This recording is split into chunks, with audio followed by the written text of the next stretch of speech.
Bismillahirrahmanirrahim. Assalamualaikum warahmatullahi wabarakatuh. Teman-teman semua dari berbagai channel nih, seperti biasa kembali lagi kita bertemu dengan Bang Ahmad Khozinuddin secara kebetulan nih.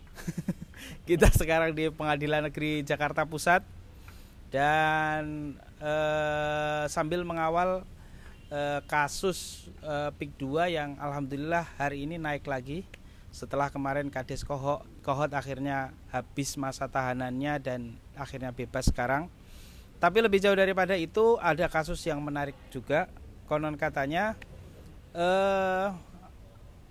kasus ijazah palsu dan apa yang menimpa Dr. Rismon, Roy Suryo, Rizal Fadila dan Dr. Tifa ini juga belakangan makin memanas dengan dilaporkannya keempat orang tersebut ke Polres Jakarta Pusat dan Polres Jakarta Selatan.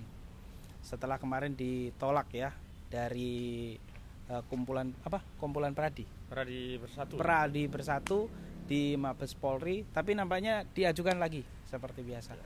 Dan Bang Ahmad Khozinuddin, kita tahu ada info juga konon katanya besok akan ada acara besar. Nah, mungkin bisa diceritakan ya terkait dengan pelaporan ini dan agenda yang akan dilakukan besok guna pembelaan terhadap 4 orang yang menjadi terlapor. Silakan Bang Ahmad Khozinuddin. Ya, bismillahirrahmanirrahim. Assalamualaikum warahmatullahi wabarakatuh. Karena kita ini kan negara hukum ya. Betul. Jadi kita harus berikan perspektif hukum ya terhadap isu ini. Apalagi kalau kita bicara tentang ijazah palsu.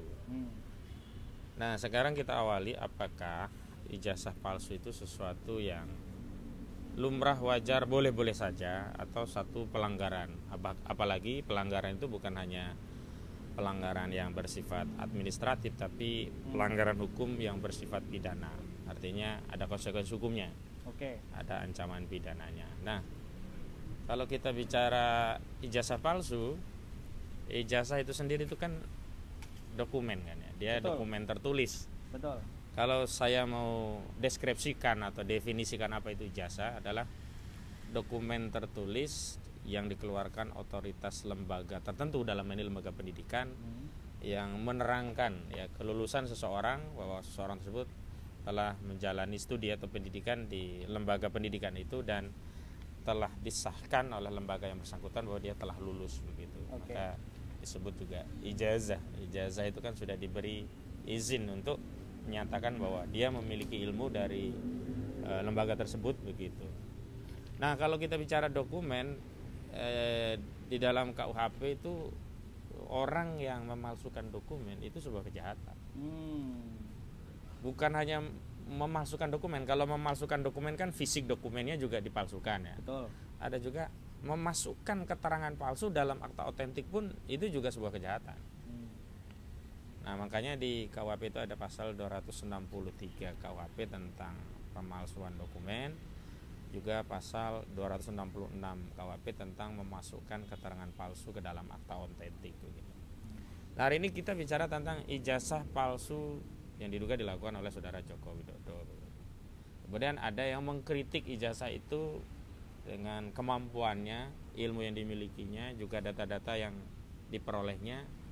Nah, kemudian dia menyimpulkan ijazah Jokowi itu palsu. Gitu. Nah, kalau kita bicara ini sebuah kejahatan, perhatian kita itu kepada, misalnya saya kasih analogi ya, ada pencurian. Ada orang menyatakan awas ada pencuri. Perhatian kita kan harusnya kepada pencurinya, kita kejar, kita tangkap pencurinya, bukan kepada orang yang memperingatkan awas ada pencuri begitu. Nah, hari ini kan kita hendak dijungkir balikkan logika akal nalar sehat kita ketika ada orang yang mengingatkan ini ada dokumen yang diduga palsu, kok kenapa justru yang dipersoalkan adalah orang yang mengingatkan, bukan orang yang tertuduh memiliki dokumen palsu. Artinya dalam kasus ini kalau kita mau bicara laporan polisi yang kerangkanya menegakkan hukum, harusnya yang dilaporkan adalah saudara Jokowi. Karena dia yang diduga punya ijazah palsu. entah dia yang memalsukan sendiri atau dia yang hanya menggunakan ijazah itu untuk kepentingan dia. Tapi apapun itu tetap bermasalah secara hukum, ya. Nah, alih-alih yang dilaporkan saudara Jokowi, kok ini yang dilaporkan adalah Dr. Roy Suryo, Dr. Isman Hasiholan, Rizal Fadilah, dan juga Dr. Tifa.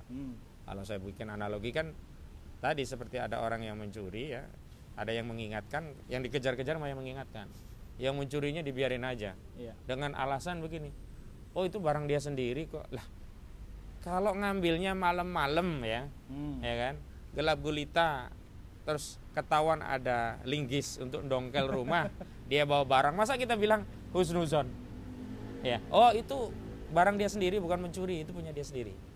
Sama juga ijazah ini, kalau kita, ya, meyakini ijazah itu asli, nggak ada masalah, ibarat pencurian tadi, ya, bukan di tengah malam, bukan ada pintu yang terdobrak, bukan ada linggis tertinggal. Orang mengatakan itu pencuri, mungkin bisa kita katakan itu punya dia sendiri. Kan nggak mungkin malam-malam begitu. Sama juga, kenapa hari ini masyarakat, ya, yakin ijazah Jokowi itu palsu? Karena ditemukan bukti-bukti berseraan terkait palsunya ijazah tadi, gitu loh. Seperti kalau dalam kasus pencurian analoginya tadi, gitu.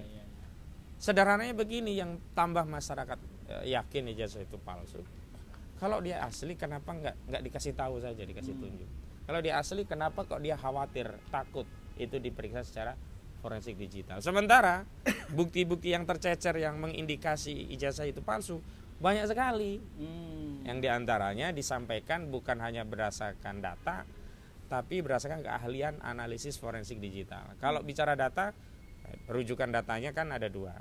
Yang primer skripsi Jokowi yang dipoto langsung di UGM. Yang sekunder ijazah Jokowi yang diambil, ya, dulu di-download dari sistem KPU. Itu kan semua di-upload di situ begitu. Yang kemudian beredar, bahkan terakhir dikonfirmasi itu punya Jokowi ketika salah satu politisi PSI mengupload ijazah versi aslinya, ya, yang nggak berani juga diupload oleh Jokowi sendiri, gitu loh. Karena kalau Jokowi sendiri kan bisa dianalisa gitu. Kalau ini kan dia bisa ngeles, ya, itu bukan dari saya begitu. Nah, ini ternyata banyak ditemukan jejak-jejak bahwa ini barang palsu, gitu loh. Ada masalah font, ada masalah tanda tangan, ada masalah nama orang yang keliru, ya, misalkan, ya, Ahmad Sumitro menjadi Soemitro. Nah, hari ini yang dilakukan Rismon, ya, Roy Suryo, Dr. Tifa, Rizal Fadilah, itu seperti ada pencurian, ada jejak-jejaknya. Dia berteriak, awas ada pencuri. Lah, kok malah yang dilaporkan malah yang berteriak. Yang pencurinya malah pergi, dilindungi. Oh, saya yakin itu barang dia sendiri. Emang kamu tahu itu sertifikatnya atas nama dia? Enggak tahu juga. Tapi yakin, kenapa? Yang dia yang bawa. Iya, dia yang bawa dari rumah, itu kelihatan. Dibongkar itu rumah. Kan analogi sederhananya kan begitu. Nah, kenapa kasus ini tuh menjadi rumit, jelimet? Ada dua sebab utama. Apa itu, Bang? Sebab pertama dari sisi Jokowi yang tidak mau menunjukkan ijazah aslinya. Kalau dia tunjukkan selesai. Sederhana sekali. Sesimpel itu. Yang kedua, ketidakhadiran negara. Negara nggak hadir. Masyarakat dibiarkan, ya, saling beradu argumentasi. Padahal kalau kita bicara tentang pemalsuan dokumen, itu delik umum, bukan delik aduan. Tidak perlu ada laporan polisi yang namanya delik umum.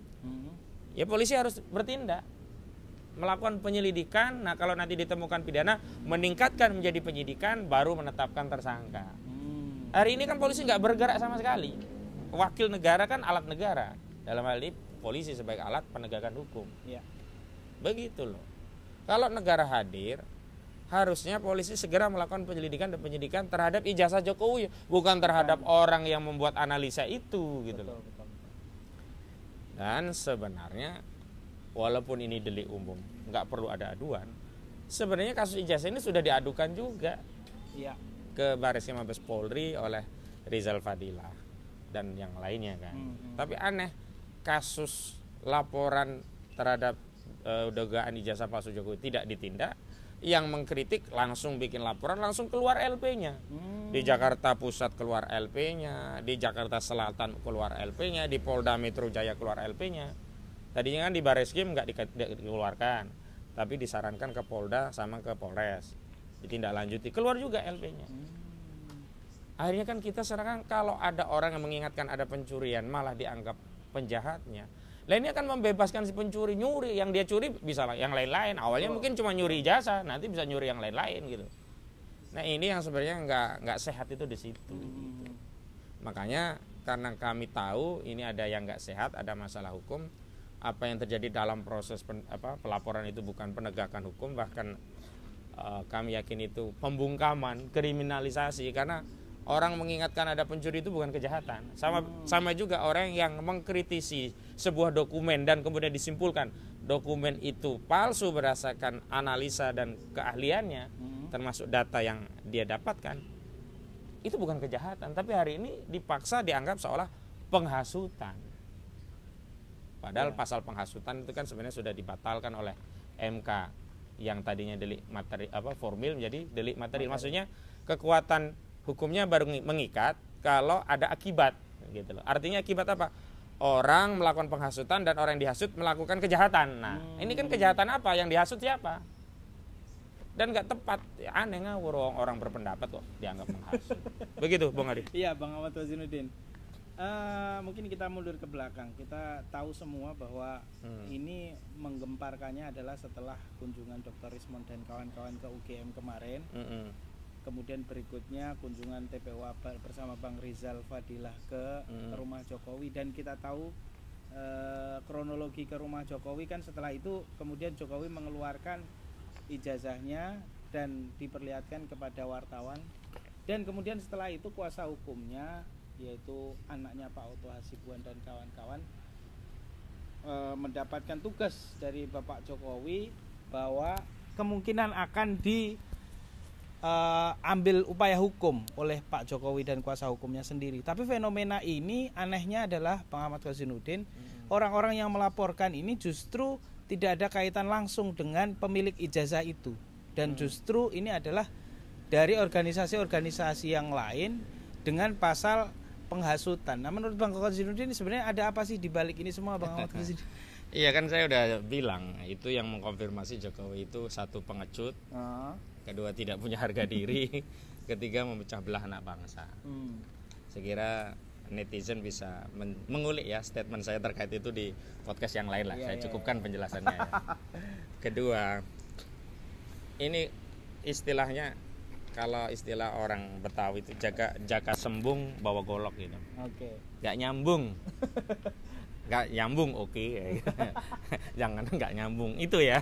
Gak nyambung Ini kan jaga sembung bawa golok. Kenapa? Yang meminta rakyat, yang dikasih tahu malah media. Kalau media itu nggak berkepentingan, sejak awal nggak ada tuh media yang menuntut Jokowi, Pak ayo dong perlihatkan ijazahnya, kan nggak ada satupun media. Yang ada masyarakat, terutama yang datang kemarin ke Solo. Ada Rizal Fadilah, Kurnia Triroyani, ada Damai Hari Lubis, termasuk juga di Yogyakarta ada Roy Suryo, Rismond Hasiholan, Dr. Tifa. Itu yang jelas minta, dan banyak orang yang datang ke situ ya. Nah, kenapa kok yang dikasih tahu malah yang lain? Dan uniknya dikasih tahu tapi nggak boleh difoto gitu. Apa takut dianalisa nanti kalau difoto ya. Jadi ketahuan begitu. Kan itu mohon maaf, justru publik yang tadinya ragu ijazah Jokowi itu palsu makin yakin itu barang benar-benar abal-abal. Dan sebenarnya ini menunjukkan apa ya? Ya Jokowi itu seperti yang saya sebutkan tadi, yang ketiga ya. Yang pertama pengecut, yang kedua tidak punya harga diri, yang ketiga itu mengadu domba rakyat. Ini kan akhirnya kita ribut sama orang yang nggak ada kaitannya dengan ijazah. Coba saya tanya, kalau kita tanya, itu orang yang menamakan kelompoknya itu sebagai pemuda patriot Nusantara, apa urusan dia dengan ijazah Jokowi? Memang dia pemilik ijazahnya, memang dia yang mengeluarkan ijazahnya, memang apalagi mereka yang bikinin ijazahnya, rasanya begitu. Kalau dia yang mengeluarkan ijazahnya kayak UGM, wajar lah. Kalau dia pemilik ijazahnya kayak Jokowi, wajar lah bikin laporan. Atau kalau mereka ya yang memalsukan ijazah, yang mesenin itu dulu kami yang pesan. Waktu kami pesan, kata yang bikin sih asli. Makanya itu kami yakin asli. Nah, misalnya dia begitu, masuk wajar. Kalau mereka menjadi pelapor. Sama juga kayak yang dari Peradi Bersatu ini. Ini lucu, apa mereka bukan lembaga yang mengeluarkan ijazah itu, bukan juga yang memiliki ijazah itu, bukan pula orang yang terlibat dalam skandal ijazah itu gitu loh. Kok ikut apa cawe-cawe yang enggak pada pokoknya. Nah, polisi yang lebih lucu. Polisi yang lebih lucu. Iya. Di kasus ijazah palsu yang harusnya dia bergerak cepat untuk memeriksa, enggak diperiksa. Ini dianggap enggak kejahatan pemalsuan ijazah ini. Di giliran orang bicara menyampaikan pendapat, ada lapor bahwa pendapat itu dianggap penghasutan, buru-buru diterima laporannya. Enggak adil kan polisi seperti ini. Jadi negara ini mau dibikin apa gitu. Makanya insya Allah hari Rabu tanggal 30 April 2025 bertempat di Aula Gedung Jawang Jakarta, kita insya Allah akan konferensi pers untuk memberikan pembelaan hukum kepada pejuang-pejuang kita ya, tokoh-tokoh kita ya, kepada Pak Roy Suryo, Pak Rismon Hasiholan, juga Pak Rizal Fadil, termasuk pada Dokter Tifa. Begitu Bung Arif. Sebelum berakhir nih Bang Ahmad Rosinuddin, jika kasus ini terus berlanjut, yang pertama Jokowi tidak mau memperlihatkan ijazahnya dan menunjukkan ke publik. Terus yang kedua bahwa ini kan dugaannya ini pelaporan ini akan terus berlanjut ini. Dan kalau kedua-duanya ngotot dan tidak ada jalan keluar, kira-kira gimana ini Bang Ahmad Rosinuddin? Apa langkahnya yang akan dilakukan oleh teman-teman? Sebilang memang negara harus hadir, Pak Prabowo harus hadir. Pak Prabowo harus perintahkan penyidik Barreskrim Mabes Polri untuk menyelidiki kasus dugaan ijazah palsu Jokowi ini. Segera panggil Jokowi, segera minta dokumen itu, dan penyidik punya kewenangan untuk menyita dokumen itu. Segera lakukan tes laboratorium forensik terhadap dokumen itu. Segera cari ahli untuk mendeskripsikan dokumen itu, selesai gitu. Karena kalau kita minta Jokowi yang nunjukin ijazahnya, kayaknya nggak mau, dia ketakutan ijazah abal-abalnya ketahuan, mungkin begitu kan. Tapi kalau itu juga tidak dilakukan, ya sudah, kita serahkan pada publik untuk menilai. Memang kita ini yatim selama ini. Kita rakyat seperti nggak punya pemimpin, nggak punya negara, nggak ada pemerintahan, ibaratnya begitu. Masing-masing bertarung sendiri gitu. Tapi kalau bagi masyarakat sebenarnya akhirnya ya mereka nggak butuh lagi vonis pengadilan. Akhirnya semua rakyat memvonis, oh memang saudara Jokowi ini ijazahnya palsu, begitu. Akhirnya kan rakyat berpikir begini ya, dan akibat hukumnya cukup panjang ya, ketika kemudian Pak Jokowi tidak mau memperlihatkan ijazahnya, terus kemudian dari pihak UGM juga bersikeras bahwa itu adalah asli katanya ya, kata pihak UGM. Kemudian rakyat ini mengatakan bahwa ini adalah palsu. Sementara akibat hukumnya kan kalau kita tarik ke belakang bahwa Pak Jokowi pernah memimpin Indonesia. Kemudian dia mengeluarkan kebijakan-kebijakan produk hukum. Kalau kemudian itu palsu kan efek buruk. Nah inilah yang mungkin menjadi dilema ya. Dan kalau kemudian kita ikuti, akhirnya nggak ada habisnya kalau seperti itu Bang Ahmad Rosinuddin. Apakah nantinya ini akan sampai Pak Jokowi mohon maaf meninggal akan terus menjadi misteri, dan kalau kemudian ini sampai pada akhirnya semua yang mempertanyakan ijazah palsu ini justru akan menjadi diskriminasi. Nah kira-kira langkah atau apa yang akan dilakukan oleh teman-teman ini Bang Ahmad Rosinuddin? Saya kira kita gampang saja kok, karena rakyat itu tidak punya kewenangan, ya paling dia hanya meyakini saja, akhirnya berpendapat berarti satu yang mereka yakini, ijazah Jokowi ini palsu. Kedua, mereka meyakini negara ini memang nggak peduli terhadap kejahatan. Lah kenapa? Lah wong itu jelas kejahatan, pemalsuan dokumen. Terus yang ketiga, ke depan kalau negara punya hajat, males lah saya yang terlibat. Karena kita dilibatkan hanya untuk kepentingan mereka berkuasa. Begitu mereka sudah berkuasa, ternyata tidak amanah terhadap apa fungsi dari kekuasaan, fungsi negara. Jadi kalau misalnya ada fenomena golput nanti makin tinggi, makin emoh masyarakat membersamai kekuasaan, terlibat dalam urusan konstitusional, yaitu karena dipicu oleh tindakan negara yang tidak meramut rakyatnya secara benar, menelantarkan rakyatnya, tidak memperhatikan hajat rakyatnya, membiarkan keadilan tercerabut dari rakyat. membiarkan kezoliman merajalela. Ya, tapi kemudian akan muncul arah baru saya kira ya, karena masyarakat kemudian akan berpikir kalau begini apa ya yang terbaik untuk kita, negeri kita, bangsa kita. Ya biarlah nanti waktu yang akan menjawab, dialektika sejarah yang akan menjawabnya. Yang jelas kita itu hanya melakukan amal sesuai dengan apa yang kita hadapi gitu. Ya seperti fikih saja, fikih itu muncul hukumnya kalau ada faktanya, nggak usah ngarang-ngarang dulu begitu. Ya udah begitu. Oke, Bang Ahmad Fazliuddin, terima kasih. Dan saya pikir perlu kita tegaskan tadi bahwa besok hari Rabu tanggal 30 April 2025 akan ada acara konferensi pers ya. Insya Allah. Konferensi pers perlawanan dari keempat orang yang dilaporkan, yaitu Bapak Rismon, Bapak Roy Suryo, Bapak Rizal Fadila, dan Ibu Dr. Tifa. Terima kasih yang sudah menonton. Wassalamualaikum warahmatullahi wabarakatuh. Waalaikumsalam.